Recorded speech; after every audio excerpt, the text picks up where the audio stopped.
আপনি যদি কোনো মেয়ে হয়ে থাকেন তাহলে এই কথাগুলো আপনার জন্য। আর আমি এই ভিডিওটা কোনো বোনকে ছোট করার জন্য বানাইনি, শুধু কিছু বাস্তবতা তুলে ধরার চেষ্টা করছি।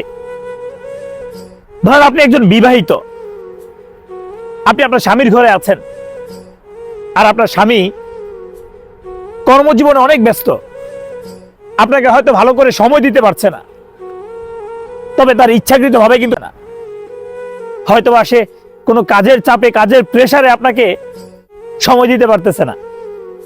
আর আপনি আপনার নিজের মতো করে ভেবে নিচ্ছেন যে সে আপনাকে অ্যাভয়েড করছে, আপনাকে আগের মতো কেয়ার করছে না। আপনি যখন আপনার স্বামীর ঘরে থাকবেন, ঠিক ওই সিচুয়েশনের মধ্যে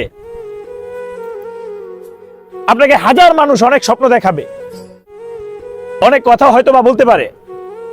তুমি কি নিয়ে পড়ে আছো যে তোমার হাজবেন্ড তোমার কোনো মূল্যায়ন করে না? অনেক স্বপ্ন দেখাবে আপনাকে যখন আপনি আপনার স্বামীর ঘরে থাকবেন। আমি সেই সকল বন্ধুদেরকে একটা কথা বলবো, সবার স্বপ্নের মধ্যে পড়ে নিজের জীবনটাকে নষ্ট করবেন না।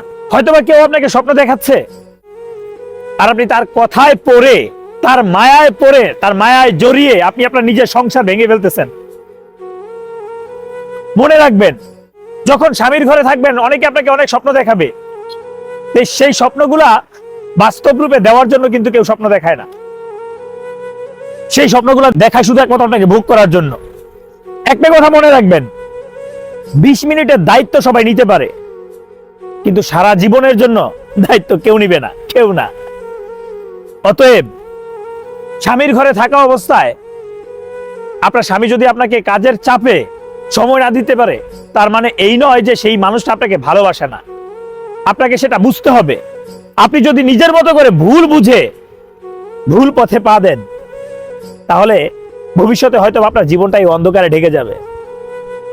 ঠিক এমনই একটা ঘটনা ঘটেছে কোনো এক বোনের জীবনে। তবে এই ঘটনাগুলো না বেশিরভাগ ঘটে থাকে প্রবাসী ভাইদের বউদের সাথে, যার স্বামীটা প্রবাসে থাকেন, কাজের চাপে হয়তো বা ফোন দিতে পারে না, আর সেই সুযোগে অনেক বখাটে ছেলে অনেক রঙিন রঙিন স্বপ্ন দেখাবে, আর সেই স্বপ্নের রঙে রাঙাতে চাইবে অনেক বোন। অবশেষে দেখা যায় কি, সে এই কুলটা হারাচ্ছে, ওই কুলটা হারাচ্ছে। ঠিক এমনই একটা বোনের জীবনে ঘটেছে, যে কিনা তার নিজের সংসারটা হারিয়েছে, আর যে বখাটের ছেলের পাল্লায় পড়ে তার নিজের জীবনটাকে ধ্বংস করে দিয়েছে। অতএব আমি সব বোনদেরকে একটা কথা বলবো, স্বামীর ঘরে থাকা অবস্থায় যে কেউ মানুষ যদি আপনাকে স্বপ্ন দেখায়,